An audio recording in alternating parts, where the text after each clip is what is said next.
번째 토론자는 한국방위산업진흥회 서혁센터장님께서 수고해 주시겠습니다. 그 서혁센터장님은 주로 방위사업청에서 전차사업팀장, 기술혁신과장을 역임하셨고 대령으로 전역하신 후에는 방위산업교육원에서 정책 분야 교수로 주요 경력을 쌓으시다가 작년부터 방진의 정책연구센터장 그리고 수출본부장을 겸직하고 계십니다. 지금 현재는 수출본부장 겸직은 내려놨고요. 방산정책연구센터장만 지금 열심히 하고 있습니다. 방금 소개받은 서혁 센터장이고요. 오늘 좋은 그 발표 내용 감사드립니다. 이제 발표 내용을 들으면서 레이스연의 송환 이사님이 이제 말씀하신 내용 중에서 그 미국의 NDI 그 미국의 방산협회죠. 우리 한국의 방진회 같은 거기서 공무방 이슈와 방산 생태계 위기에 대한 내용을 이제 이야기를 해서 그 내용과 그다음에 인태 지역의 MRO 관련된 이렇게 말씀을 해주셨는데 그거를 다 엮어서 제가 지난 2월 달에 그 하와이에서 회의가 있었는데 관련된 회의입니다. 그 회의 결과를 여러분들에게 말씀드리면 굉장히 도움이 많이 되실 것 같아서 그 말씀을 먼저 드리고요. 그다음에 두 번째는 그 정진희 PD님이 이제 마지막 부분에 그 MRO에 대한 정책 전략적 발전이 필요하다라는 그런 이제 말씀을 해주시고 또 송환 이사님도 MRO에 대한 내용을 말씀하셔서 지금 요즘 MRO가 화두지 않습니까? 그 화두인 MRO를 그냥 뭐 장밋빛 그림만 그려가지고는 안 될 것 같더라고요. 그래서 실질적으로 우리가 어떤 거를 준비를 해야 될지에 대한 내용을 제가 말씀을 토론자로서 말씀을 드리도록 하겠습니다. 그리고 이제 이명규 실장님이 그 캐나다에 있는 CCC라고 하는 거 이건 뭐 선교단체인지 알았었는데 보니까 그 캐나다 상업공사라고 해서 새로운 그런 조직을 알게 돼서 굉장히 기쁘고 그다음에 캐나다에 대한 이런 거 포함해서 EU의 재무장 관련된 이제 그런 내용들 언급을 그 이제 송환 이사님이 해주셨는데 그거 포함해서 우리 글로벌 방산에 대한 다양성을 어떻게 추진을 해 나가면 좋을지에 대한 내용을 말씀을 드리도록 하겠습니다. 먼저 지난 2월 달에 하와이에서 이제 HDF, 호놀룰루 디펜스 포럼이라고 하는 거를 처음으로 가졌어요. 이 포럼은 아까 말씀하셨던 그 RSF에 대한 개념, 미국에 새롭게 만든 개념입니다. 이 개념을 구현하기 위해서 파이퍼라고 하는 그 이제 정부기관의 협의체를 만들었어요. 근데 그 협의체 안에는 the supply chain, sustainment, the co-production, the policy and optimization 4개 분과로 해가지고 정부 간의 그런 회의를 이제 하고 있는데 그 회의를 이제 그 회의체를 그 파이프를 제대로 구현하기 위한 모임이 HDF라고 생각을 하시면 됩니다. 그 이제 인태사령부의 뭐 사령관부터 해서 그 미국의 동맹 국가들 또 제휴 국가들 해서 총 19개국 350명이 모여서 이제 풀로 이제 토의하고 또 회의하는 그런 시간을 가졌는데 거기 핵심 메시지가 3가지였습니다. 3가지. 근데 그게 뭐냐면 앞으로 인태 지역이 핵심이다. 그다음에 두 번째는 미국의 공군방에 모든 동맹국 제휴국가들 적극적으로 참여를 해달라. 그리고 세 번째는 좀 기분 나쁜 이야기이긴 하지만 미국이 이런 거 해줘라고 말하기 전에 여러분들이 이런 거 할게요라고 우리한테 제시를 해주면 우리가 적극적으로 반영을 하겠다. 이 3가지의 핵심 메시지예요. 미국다운 메시지죠. 그래서 그 메시지에 따라서 이제 저희는 그 이제 우리 방진회에서는 방진회 회장 김유진 회장님하고 이제 저하고 이제 참여를 해서 한국 방산 기반의 우수성 그리고 왜 미국이 한국을 MRO의 중요한 파트너로 선정할 수밖에 없었느냐라고 하는 그 이유를 이야기를 했고 지금 작년에 이제 파일럿 프로젝트로 해서 항공 장비가 그 파일럿 프로젝트가 선정이 됐거든요. 그래서 F-16에 대한 한국에서 생각할 때 정비가 가능한 품목은 이런 거다라는 거를 제시를 해줬어요. 그리고 이제 잠깐 이야기 나왔는데 그 미국의 이제 다른장 로켓 그 MLRS에 대한 MRO에 대한 그 우리 업체의 의견도 같이 제시를 해줬습니다. 근데 이 회의를 하면서 굉장히 특이한 게 있었는데요. 뭐 저희 한국 쪽에서 요청을 한 것도 아닌데 패널 토의를 했던 미국의 주요 인사, 그다음에 업체 주요 인사 2사람이 동시에 같은 내용을 이야기를 했어요. 근데 그게 뭐냐면 미국에서는 수개월 걸리는 정비를 한국에서는 단 며칠 만에 끝냈다. 너무 놀랍다. 이제 그런 내용을 두 사람이 동시에 이야기를 하더라고요. 근데 그 얘기는 뭐냐면 한국의 MRO 능력에 대해서 미국에서 이미 검증이 되고 있고 찬사를 아끼지 않고 있다라고 하는 그런 내용이죠. 그래서 굉장히 좋은 기회라고 생각을 합니다. 그리고 인태 지역에 있는 전투부대에 있는 사람들이 예를 들어서 이런 거 필요합니다라고 소요를 제기하면 요구하면 이거는 바로 소요로 제기가 됩니다. 이제 그 얘기는 소요 결정 체계가 굉장히 빨라지는 거고 또 그것이 한국에게는 굉장히 좋은 기회가 될 수 있다라고 하는 내용이죠. 근데 그런 측면에서 이번 다음 달이죠. 다음 달 4월 중순에 있는 그 평택에 있는 미군기지 험프리 미군기지에서 하는 그 램팩 그 테크닉 코리아, 램팩 테크닉 코리아라고 하는 이런 그 전시회는 많이 알려져 있지 않은데 한국 기업한테는 굉장히 좋은 기회로 생각을 합니다. 예, 다음은 MRO에 대한 말씀을 좀 드리려고 하는데요. 아마 그 언론 보도를 통해서 잘 아실 텐데 미 해군의 이제 군수 지원함인 윌리 시라호가 이제 지난 6개월 동안 정비를 마치고 그리고 현재 유류 이제 급유함인 유코노도 정비를 하고 있고요. 이야기를 들어보면 미국이 요청하지도 않은 정비 항목을 발견을 했어요. 그래서 기간이 늘어났고 돈도 더 많이 받았습니다. 그래서 정상적으로 이제 굉장히 높은 그 찬사를 받고 현재 운항 중에 있고요.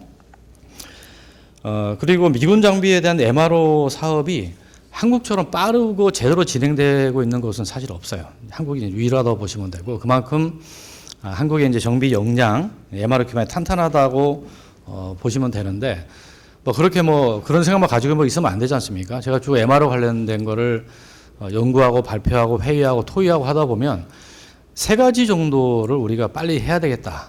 저희 그 두 번째 토론자는 방위사업청 방산 고도화 지원과 김태민 사무관님께서 수고해 주시겠습니다. 우리 김 사무관님은 2016년도까지는 공군 현역으로 국군통신사령부와 방사청에서 근무를 하셨고 전역하신 이후에는 공무원으로 주로 이제 방사청에서 합동 직통체계 사업팀 그리고 현재는 방산 고도화 지원과에서 중소기업 정책 업무를 담당하고 계십니다. 왜 저희 부서를 불러주신지 알겠습니다. 제가 자료를 보니까 일단 저희 부서만 잠깐 30초 소개해드리면요. 저희 부서는 일단 부품 국산화를 하고 있고요. 정진희 PD님께서 하고 계신 소재 부품 MOU 산업부랑 매진 부서고요.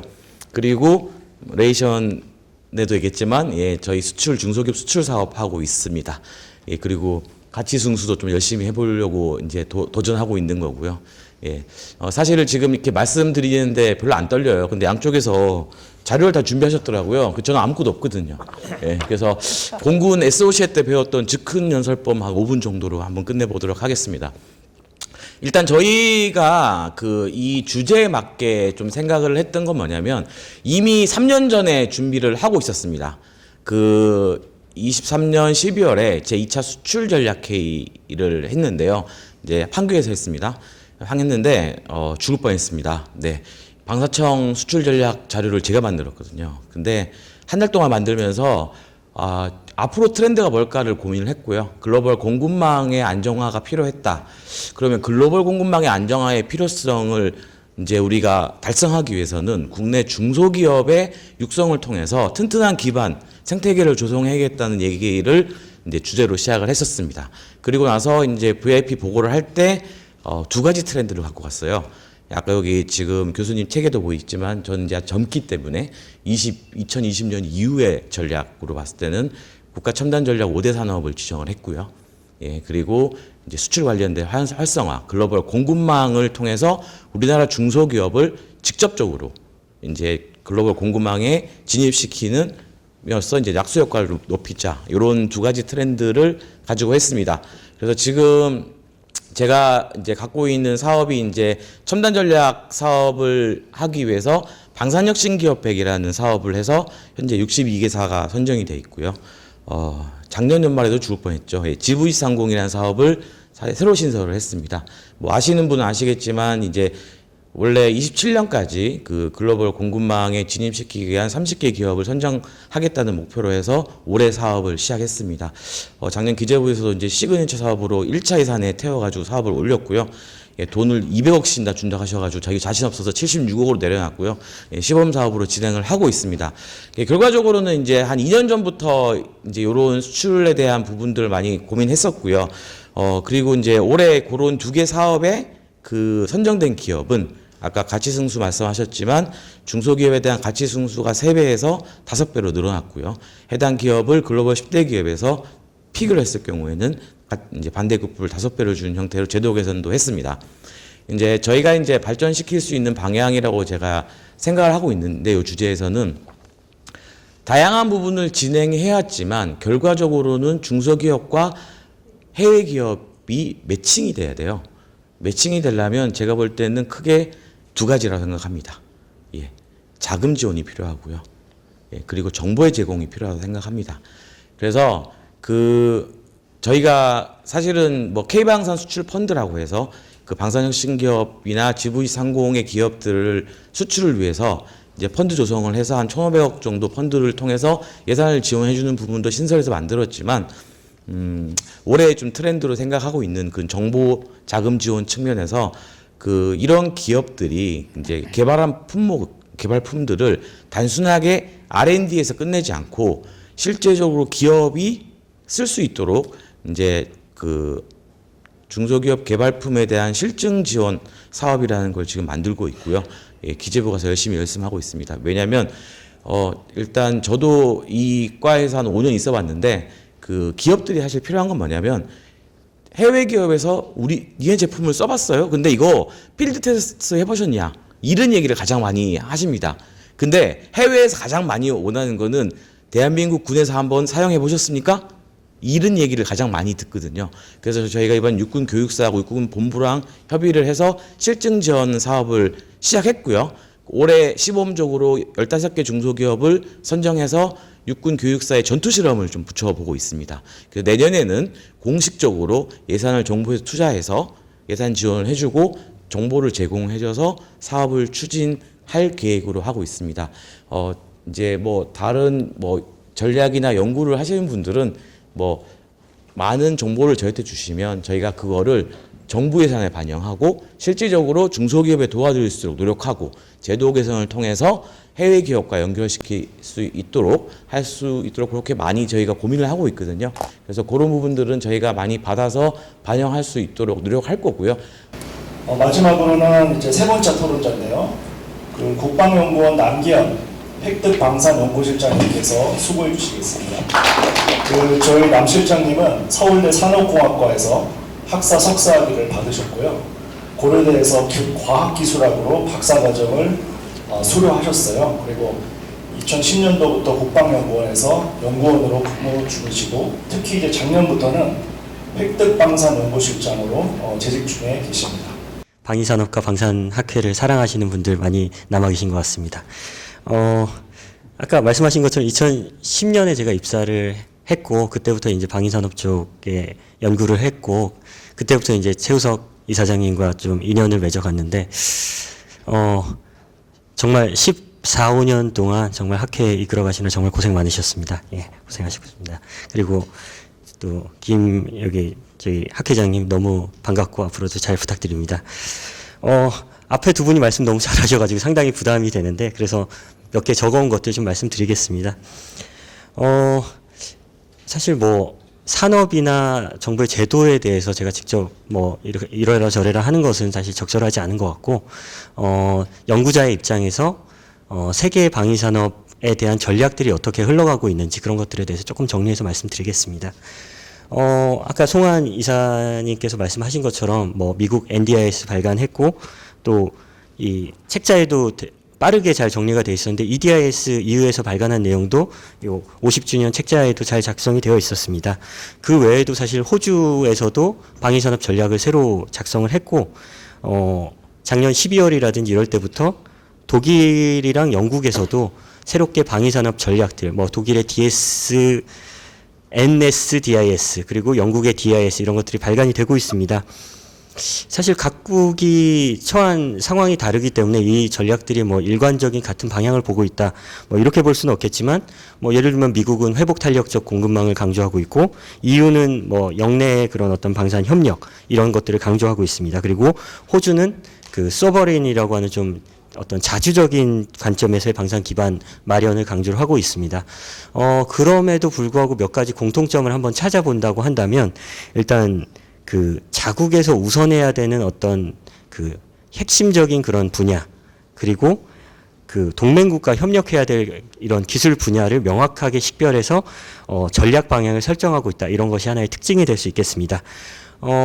다들 아시겠지만 이제 트럼프 2기 행정부 들어서 미국의 어떤 그 우선주의, 미국 자국 우선주의 이런 것들이 추진됨에도 불구하고 미국에서는 앞에서도 말씀하셨던 그런 MRU라든지 이런 것들에 대해서는 한국에 좀 도움을 요청하고 있는 이런 모습을 보면 어떤 자국 우선주의로 빠져야 될 분야와 동맹국인 한국과 협력해야 될 분야 이런 것들을 명확하게 하고 있습니다.